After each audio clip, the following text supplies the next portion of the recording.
Time pass करने के लिए यदि आप चर्चा ही करना चाहते हैं तो उसके दो उपाय हैं। या तो ईश्वर के गुणों की चर्चा करें या फिर दूसरे लोगों के अच्छे कर्मों की चर्चा करें।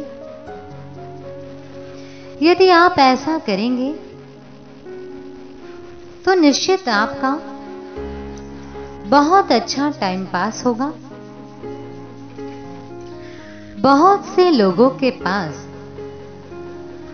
बहुत सारा टाइम होता है। जब उन्हें कोई काम नहीं होता, जब वे पूरी फुर्सत में होते हैं, तो वे सोचते हैं कि अपना टाइम पास कैसे करें। यूं तो टाइम पास करने के बहुत तरीके हैं जिनका प्रयोग आम तौर पर लोग करते हैं, जैसे कि व्यायाम करना, खेल कूद करना, टीवी देखना, फेसबुक देखना या व्हाट्सएप का प्रयोग करना, ताश खेलना, जुआ खेलना आदि आदि कई सारे तरीके हैं। इनमें कुछ अच्छे तरीके भी हैं, जैसे कि सेवा करना, दान देना, किसी रोगियों की मदद करना, ईश्वर का ध्यान करना, स्वाध्याय करना, सत्संग करना, प्रभु का जाप करना आदि ये भी तरीके हैं। बुरे तरीकों से टाइम पास नहीं करना चाहिए। सदा अच्छे कर्म ही करने चाहिए, जिससे कि भविष्य अच्छा बने। लोग इन सब कामों को करते हुए अपना टाइम पास करते हैं, परंतु कभी कभी उनकी इच्छा बातें करके टाइम पास करने की होती है। ऐसी स्थिति में वे लोग बैठकर आपस में कुछ इधर उधर की बातें करते हैं, कुछ गपशप करते हैं, कुछ निंदा चुगली करते हैं। कुछ लोग बिना प्रसंग की व्यर्थ बातें भी करते हैं। यदि आपको टाइम पास करने के लिए बातचीत ही करनी है और दूसरे किसी काम में अगर आपकी रुचि ना हो, तो इस प्रकार की बातचीत करें जिससे आपको कुछ लाभ भी हो, शांति मिले, आनंद मिले, उत्साह बढ़े, कुछ अच्छी प्रेरणा मिले और आपका टाइम पास भी हो जाए। मनोविज्ञान का सिद्धांत कहता है कि आप जिस विषय पर चर्चा करेंगे उसका प्रभाव आपके ऊपर अवश्य पड़ेगा। यदि आप अच्छी चर्चा करेंगे तो आपका मन प्रसन्न होगा। यदि आप खराब घटनाओं की चर्चा करेंगे तो आपके मन पर उसका भी प्रभाव पड़ेगा। मन में अशांति और तनाव उत्पन्न होगा। अब यदि आपको अपने मन को प्रसन्न भी रखना चाहते हैं तो आपको ऐसी ही चर्चा करनी होगी।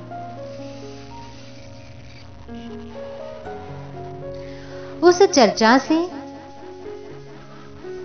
यदि आप अपना जीवन अच्छा बनाना चाहते हैं, उस चर्चा से अपने संस्कार भी उत्तम बनाना चाहते हैं, उन संस्कारों से भविष्य में अच्छे कर्म भी करना चाहते हैं, तो इसके लिए आपको अच्छी बातें ही करनी पड़ेगी। अच्छी बातें भी दो प्रकार की हैं। एक तो यह है कि आप ईश्वर के विषय में चर्चा करें। जब भी आपको फुर्सत हो, समय खाली हो, टाइम पास करना हो, जब 2-4 आदमी मिलकर बैठे हो तो ईश्वर की चर्चा करें। ईश्वर के गुणों पर चिंतन करें, बातचीत करें। इससे आपको बहुत आनंद मिलेगा, शांति मिलेगी और ईश्वर के गुणों का आपके ऊपर बहुत ही उत्तम प्रभाव पड़ेगा, जिससे कि आप भविष्य में अच्छे काम करेंगे। इसके अतिरिक्त बातचीत करने के लिए दूसरा विषय यह है कि समाज के लोगों में से जिसने अच्छे कर्म किए हो, यानी सेवा, परोपकार, दान, दया, नम्रता, सभ्यता या रोगियों की सहायता करना, गरीबों को मदद देना आदि आदि इस प्रकार के अच्छे काम किए हो, तो उन मनुष्य के कर्मों की इस प्रकार से चर्चा करें कि हमारा कितना सौभाग्य है कि हमारे देश में इतने अच्छे अच्छे परोपकारी सज्जन लोग रहते हैं। जैसे कि उस व्यक्ति ने गौशाला चलाई है, या उसने चिकित्सालय चलाया है, या किसी ने धर्मशाला बनवाई है, या कोई गरीब लोगों की सहायता कर रहा है, कोई गरीब बच्चों की स्कूल की फीस भर रहा है, कोई व्यक्ति गरीब बच्चों को मुफ्त में ट्यूशन पढ़ा रहा है। तो ऐसे लोगों के बारे में आप चर्चा करें। जब आप इस प्रकार की बातें करेंगे तो आपके ऊपर इसका बहुत अच्छा प्रभाव पड़ेगा। आपको भी उन अच्छे कर्मों से प्रेरणा मिलेगी। आपका मन भी शांति और प्रसन्नता से भर जाएगा। वैसे उत्तम कर्म करने का आपके अंदर भी उत्साह उत्पन्न होगा। तो इस प्रकार से आपको बहुत अधिक लाभ होगा। अतः जब भी चर्चा करनी हो या जब भी चर्चा करने का मन करे तो ऐसे ही सार्थक चर्चा करें। व्यर्थ की राजनीति की बातें, फिल्मों की बातें, बेकार की कथा कहानियों से, व्यर्थ की बातों में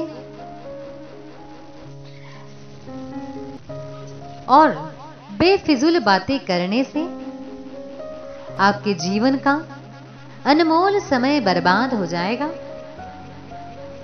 आपके कर्म बिगड़ेंगे, आपके संस्कार भी बिगड़ेंगे, आपका मन भी बिगड़ेगा, आपकी नजरें बिगड़ेगी और आपकी जिह्वा भी अपवित्र हो जाएगी, जिससे कि आप भविष्य में बुरे कर्म करने के लिए प्रेरित हो जाएंगे।